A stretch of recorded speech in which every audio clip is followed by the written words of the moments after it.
Terdakwa kasus pembunuhan Brigadir Yosua, Ricky Rizal, Kuat Ma'ruf, hari ini akan menjalani persidangan dengan agenda pemeriksaan terdakwa. Keduanya akan dihadirkan langsung di Pengadilan Negeri Jakarta Selatan.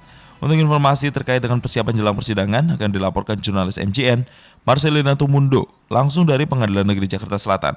Selamat pagi, Marcel. Pukul berapa sidang akan dimulai dan apakah sidang akan berlangsung secara terbuka? Selamat pagi Jason dan MG listeners. Terkait dengan jadwal persidangan untuk terdakwa Ricky Rizal dan Kuat Ma'ruf, pada hari ini dijadwalkan akan dibuka pada pukul 9.30 waktu Indonesia Barat. Dan sidang juga nantinya akan digelar secara terbuka, dapat disaksikan oleh publik baik yang mengikuti secara streaming maupun bagi para pengunjung sidang yang hadir langsung di Pengadilan Negeri Jakarta Selatan. Nantinya secara teknis kita akan menantikan keputusan dari pihak majelis hakim apakah pemeriksaan dari terdakwa atau kedua terdakwa ini akan digelar secara bersamaan atau satu persatu. Tetapi lazimnya untuk pemeriksaan terdakwa, agenda persidangan pemeriksaan terdakwa ini biasanya dilakukan secara sendiri-sendiri antar terdakwa yang berada di perkara yang sama, atau dalam hal ini adalah dalam perkara pembunuhan berencana Brigadir Yosua. Kedua terdakwa tentunya juga akan didampingi oleh pihak penasihat hukum masing-masing, tapi nantinya yang akan mendapatkan kesempatan untuk mengajukan pertanyaan bagi para terdakwa adalah hanya dari pihak majelis hakim dan jaksa penuntut umum. Sebelumnya juga telah dihadirkan sejumlah saksi dari pihak jaksa penuntut umum maupun saksi yang meringankan dari pihak penasihat hukum dalam beberapa pekan terakhir ini, yang mana total untuk terdakwa Kuat Ma'ruf sudah ada sebanyak 67 orang saksi dan ahli yang dihadirkan, sementara untuk terdakwa Ricky Rizal sudah ada total 69 orang saksi dan ahli. Jason. Ya, Marcel, sebelumnya kedua terdakwa sudah diberikan kesempatan menghadirkan ahli yang meringankan. Apa saja keterangan-keterangan yang diberikan oleh para ahli?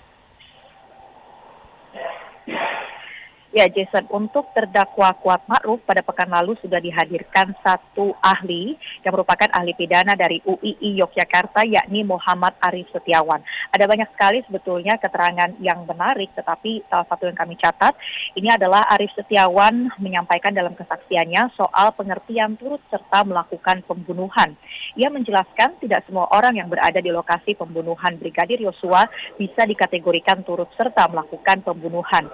Menurutnya, turut serta baru bisa diterapkan jika ada meeting of mind atau kesamaan kehendak antar pelaku. Arif juga menjelaskan terkait dengan niat dari Kuat Ma'ruf saat berada di lokasi pembunuhan Brigadir Yosua ini harus dapat diungkap atau dibuktikan. Salah satu peran dalam dakwaan terkait dengan Kuat Ma'ruf, JPU mendakwa Kuat Ma'ruf melakukan atau menutup pintu bagian depan dari rumah dinas Verdi Sambo di Duren 3 pada saat sebelum dilakukannya penembakan terhadap Yosua. Kemudian Kuat juga naik ke lantai 2 untuk menutup pintu balkon di rumah Duren 3, padahal pada saat itu situasi rumah atau situasi waktu masih dalam keadaan siang. Lalu yang kedua ini terkait dengan terdakwa Ricky Rizal juga sudah dihadirkan ada 3 ahli yang meringankan, di antaranya adalah ahli psikologi forensik dan 2 ahli hukum pidana. Yang menarik dari pihak ahli psikologi forensik ini, atas nama Nathanael Elnadus Yohanes, ia menyebutkan terkait dengan situasi psikologis dari Ricky Rizal ketika ia berhasil menolak perintah dari Verdi Sambo untuk menembak Brigadir Yosua. Menurutnya, Ricky berada dalam situasi yang trauma pasca penembakan Brigadir Yosua ini terjadi.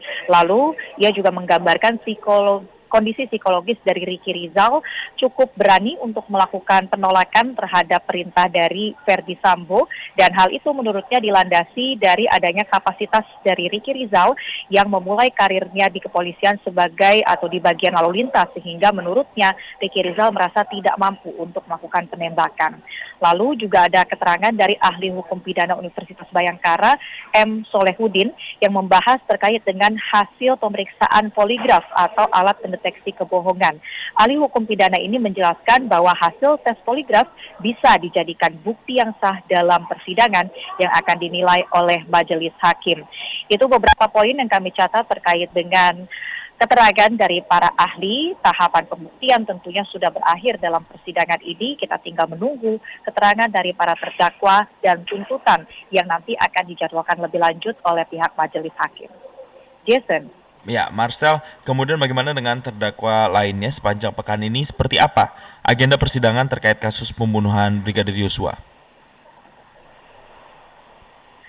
Sepanjang pekan ini bisa dikatakan cukup padat jadwal persidangan terkait kasus pembunuhan berencana Brigadir Yosua. Hari ini sudah ada 2 terdakwa yang disidangkan. Kemudian untuk esok hari Selasa 10 Januari 2023 dijadwalkan terdakwa Ferdi Sambo akan diperiksa sebagai terdakwa.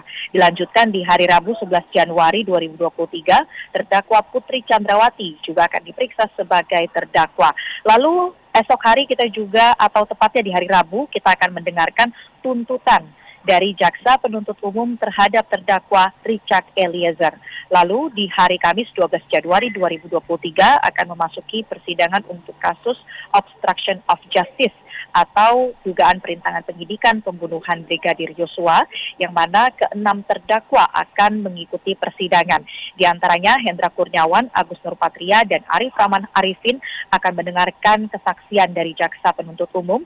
Lalu terdakwa Baikuni Wibowo dan Cuk Putranto juga akan mendengarkan keterangan ahli yang dihadirkan JPU, dan terdakwa Irfan Widianto diberikan kesempatan menghadirkan ahli yang dapat meringankan terdakwa. Kita nantikan bersama Jason dan Angie listeners perkembangan kasus pembunuhan berencana Brigadir Yosua. Kembali ke Anda di studio. Baik, terima kasih jurnalis MJR Marcelina Tumundo atas laporannya langsung dari Pengadilan Negeri Jakarta Selatan. Selamat bertugas kembali.